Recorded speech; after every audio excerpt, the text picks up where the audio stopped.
জীবন আসলে কি? এটা কিভাবে কাজ করে? চলুন জীববিজ্ঞানের এই বিশাল আর সুশৃঙ্খল জগতে আজ একটু ডুব দেওয়া যাক। আমাদের চারপাশের পরিবেশের সাথে জীবনের যে একটা অদ্ভুত সুন্দর সম্পর্ক আছে, তার সব বিজ্ঞানভিত্তিক উত্তর কিন্তু লুকিয়ে আছে এই শাখাটিতেই। তো চলুন জানার এই অসাধারণ যাত্রায় আমরা একসাথে অংশ নিই। আজকের এই আলোচনার রূপরেখাটা একটু বলে নিই। আমরা মূলত ৩টি বিষয় দেখব। প্রথমে জীববিজ্ঞানের মূল ধারণা, এরপর এর তাত্ত্বিক বা ফান্ডামেন্টাল দিক, এবং সবশেষে এর প্র্যাকটিক্যাল বা ফলিত জীববিজ্ঞান নিয়ে আলোচনা করব। প্রথমেই আসা যাক আমাদের ১ নম্বর বিষয়ে, জীববিজ্ঞানের ধারণা। ঠিক কোথা থেকে জীবনকে সংজ্ঞায়িত করার এই দার্শনিক আর বৈজ্ঞানিক যাত্রা শুরু হলো, চলুন দেখি। ছোটবেলা থেকে আমরা তো শুনেই আসছি, যাদের প্রাণ আছে তারা জীব, আর যাদের নেই তারা জড়, তাই না? বিশ্বকে এভাবে ২ ভাগে ভাগ করাটা শুনতে খুব সহজ মনে হলেও বিজ্ঞানের সূক্ষ্ম বিচারে কোথায় জড়ের শেষ আর কোথায় জীবনের শুরু তা নির্ধারণ করা কিন্তু বেশ মুশকিল। সবচেয়ে চমকপ্রদ তথ্যটা কি জানেন? সম্পূর্ণ জড়জগৎ পদার্থবিজ্ঞান আর রসায়নের যে নিয়মগুলো মেনে চলে, আমাদের জীবনের একেবারে ভিত্তিমূলক কিন্তু ঠিক সেই একই নিয়ম কাজ করছে। মানে জীবজগৎকে গভীরভাবে বুঝতে হলে ভৌতবিজ্ঞানের জ্ঞান থাকাটা একেবারেই অপরিহার্য। এখন আপনাদের মনে হতে পারে, জীবনের মূলে যদি জড় পদার্থের নিয়মই কাজ করে, তাহলে আর জীববিজ্ঞানের আলাদা কী দরকার? দারুণ একটা উদাহরণ দিই। পানির কথা ভাবুন। আমরা জানি হাইড্রোজেন আর অক্সিজেন মিলে পানি তৈরি হয়। কিন্তু পানির বৈশিষ্ট্য কি ওই গ্যাসগুলোর মতো?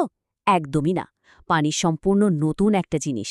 ঠিক এভাবেই জড় পদার্থের একদম নিখুঁত আর জটিল একটা কম্বিনেশন থেকে তৈরি হয় জীবন, যার মধ্যে এমন সব নতুন বৈশিষ্ট্য চলে আসে যা তার মূল উপাদানে ছিলই না। আর জীবনের এই ম্যাজিকটা বোঝাই হল জীববিজ্ঞানের আসল কাজ। শব্দটার দিকে একটু তাকানো যাক। বায়োলজি শব্দটা এসেছে প্রাচীন গ্রিক শব্দ বায়োস অর্থাৎ জীবন, আর লগোস অর্থাৎ জ্ঞান থেকে। তবে মজার ব্যাপার হল, সভ্যতার একেবারে আদি যুগে চিকিৎসা আর কৃষিকাজের তাগিদে গ্রিস, মিশর, মধ্যপ্রাচ্য, ভারতবর্ষ এবং চীনে এই বিজ্ঞানের চর্চা শুরু হয়েছিল। তখনকার পদ্ধতিগুলো হয়তো আজকের মতো এত আধুনিক ছিল না, কিন্তু সত্যি বলতে সেই আদিম চর্চাগুলোই আজকের এই বিশাল বিজ্ঞানের ভিত করে দিয়েছে।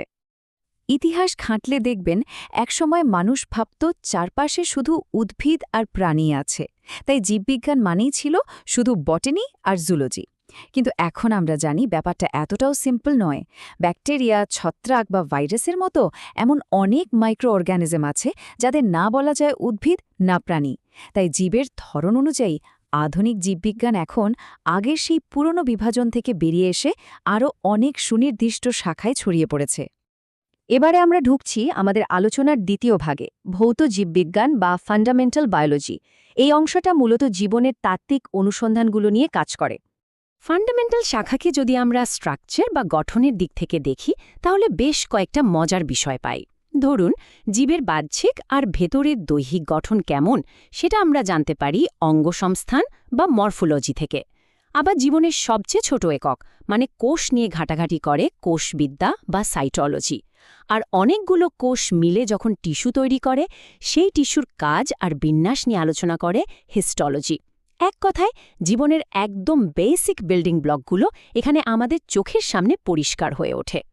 গঠন তো বুঝলাম, কিন্তু এই পুরো সিস্টেমটা চলে কিভাবে?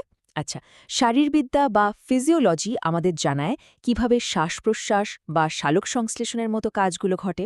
একটা ছোট্ট জাইগোট থেকে কিভাবে আস্ত একটা ভ্রূণ তৈরি হয় সেটা আমরা দেখি ভ্রূণবিদ্যা বা এমব্রায়োলজিতে। আবার বাবা মায়ের বৈশিষ্ট্য কিভাবে সন্তানদের মধ্যে যায় সেই জিনের খেলা নিয়ে কাজ করে বংশগতিবিদ্যা বা জেনেটিক্স। আর আমাদের শরীরের ভেতরের রাসায়নিক বার্তাবাহক মানে হরমোনের খুঁটিনাটি নিয়ে আলোচনা করে এন্ডোক্রাইনোলজি। এখানেই শেষ নয়, ভৌত জীববিজ্ঞানের আরও কিছু দারুণ দিক আছে। যেমন ধরুন, এই বিশাল জীবজগৎকে সুন্দর করে সাজানোর কাজটা করে শ্রেণীবিন্যাসবিদ্যা বা ট্যাক্সোনমি। পৃথিবীতে প্রাণ কিভাবে এলো, কিভাবে বদলালো, সেই লম্বা ইতিহাসটা আমরা পাই বিবর্তনবিদ্যা বা ইভলিউশনে। আমাদের চারপাশের পরিবেশের সাথে আমাদের যে একটা নিবিড় সম্পর্ক, সেটা বিশ্লেষণ করে বাস্তুবিদ্যা বা ইকোলজি। আর পৃথিবীর কোথায় কোন প্রাণী বা উদ্ভিদ কিভাবে ছড়িয়ে আছে সেটা নিয়ে কাজ করে জীবভূগোল বা বায়োজিওগ্রাফি।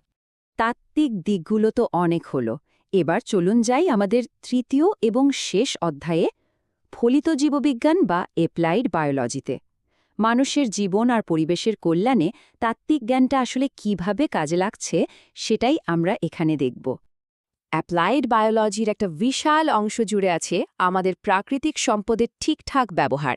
আমাদের খাবারের যোগান দিচ্ছে কৃষিবিজ্ঞান, বন বাঁচাতে কাজ করছে বনবিজ্ঞান, আর মাছ নিয়ে মৎস্যবিজ্ঞান। শুধু ডাঙায় নয়, সমুদ্রের বিশাল জগৎ নিয়ে মেরিন বায়োলজি আর বন্যপ্রাণীদের বাঁচাতে ওয়াইল্ড লাইফ সায়েন্স একযোগে কাজ করে যাচ্ছে। সত্যি বলতে এই ফলিত শাখাগুলোর জন্যই আমরা আমাদের প্রকৃতির অমূল্য সম্পদগুলোকে এতটা বিজ্ঞানসম্মতভাবে টিকিয়ে রাখতে পারছি। আমাদের স্বাস্থ্যের দিকে তাকালে কিন্তু ফলিত জীববিজ্ঞানের ম্যাজিকটা সবচেয়ে বেশি চোখে পড়ে। মানুষের রোগ আর তার চিকিৎসা নিয়ে দিন-রাত কাজ করছে মেডিকেল সায়েন্স বা চিকিৎসা বিজ্ঞান। এর সাথে হাতে হাত মিলিয়ে চলছে ওষুধ তৈরির বিজ্ঞান বা ফার্মাসি। অন্যদিকে যে ভাইরাস বা ব্যাকটেরিয়াদের আমরা খালি চোখে দেখতেই পাই না, তাদের নিয়ে গবেষণা করছে মাইক্রোবায়োলজি। আর যে পরজীবীরা অন্য জীবের ওপর নির্ভর করে বাঁচে আর রোগ ছড়ায়, তাদের স্টাডি করা হয় প্যারাসাইটোলজিতে। বুঝতেই পারছেন, এই শাখাগুলো একেবারে সরাসরি আমাদের জীবন বাঁচানোর কাজ করে যাচ্ছে। এছাড়াও বেশ কিছু স্পেশালাইজড বা বিশেষায়িত শাখা আছে, যেমন ধরুন কীটতত্ত্ব বা এন্টোমোলজি, যা পোকামাকড়ের উপকারিতা বা ফসলের ক্ষতি দমন নিয়ে কাজ করে। জীবের ভেতরে রাসায়নিক কাজকর্ম নিয়ে কাজ করে বায়োকেমিস্ট্রি বা প্রাণরসায়ন। আর এই যে জীববিজ্ঞানের এত এত ডেটা, এগুলোকে স্ট্যাটিস্টিক্সের মাধ্যমে নিখুঁতভাবে বিশ্লেষণ করার জন্য আছে বায়োস্ট্যাটিস্টিক্স। সাথে পুরো পরিবেশের সার্বিক অবস্থা বিজ্ঞানসম্মতভাবে বোঝার জন্য রয়েছে এনভায়রনমেন্টাল সায়েন্স। সময়ের সাথে জীববিজ্ঞানের বিবর্তনের দিকে তাকালে কিন্তু অদ্ভুত একটা বৈপরীত্য দেখতে পাবেন। একদিকে আছে জীবাশ্মবিজ্ঞান বা প্যালিওন্টোলজি, যা কিনা কোটি কোটি বছর আগের প্রাচীন জীবের ফসিল নিয়ে ঘাটাঘাটি করে আমাদের অতীতে নিয়ে যায়। আর ঠিক উল্টো দিকে আছে একদম অত্যাধুনিক একটা শাখা, বায়ো ইনফরম্যাটিক্স। এটা পুরোপুরি কম্পিউটার আর ডেটা নির্ভর। ক্যান্সারের মতো জটিল রোগের বিশ্লেষণের জন্য বিশাল বিশাল ডেটাবেস নিয়ে এরা কাজ করে। ভেবে দেখুন তো বিজ্ঞান কতটা ডাইনামিক হয়ে গেছে আজকাল। আর যদি একেবারে কাটিং এজ বা সামনের সারির প্রযুক্তির কথা বলি, তাহলে তো যুগান্তকারী সব ব্যাপার-স্যাপার ঘটছে। এর মধ্যে অন্যতম হল বায়োটেকনোলজি বা জীব প্রযুক্তি, যেখানে টেকনোলজি ব্যবহার করে জীব জগৎকে সরাসরি আমাদের কল্যাণে কাজে লাগানো হচ্ছে।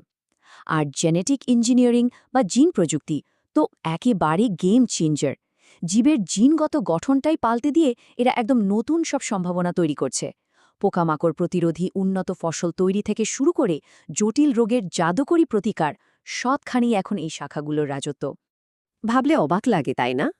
গ্রিকদের সেই সাধারণ জীবন আর জ্ঞানের ধারণা থেকে শুরু করে আজ আমরা এসে দাঁড়িয়েছি ডেটা সায়েন্স আর জিন ম্যানিপুলেশনের এক রোমাঞ্চকর যুগে। প্রযুক্তির এই অভাবনীয় স্পিড দেখে একটা প্রশ্ন কিন্তু মাথায় আসেই, অ্যাপ্লাইড সায়েন্স বা ফলিত জীববিদ্যা ভবিষ্যতে আর কোন অসম্ভব সীমানাকে জয় করবে? জীবনকে বোঝার এই অসাধারণ যাত্রা কখনোই থামবার নয়। ভাবনারই চমৎকার ঘোরাকটি রেখেই শেষ করছি আজকের এই বিশ্লেষণ। বিজ্ঞান সম্পর্কে এরকম আরও অনেক তথ্যবহুল বিষয় জানতে যুক্ত থাকুন আমাদের সাথেই।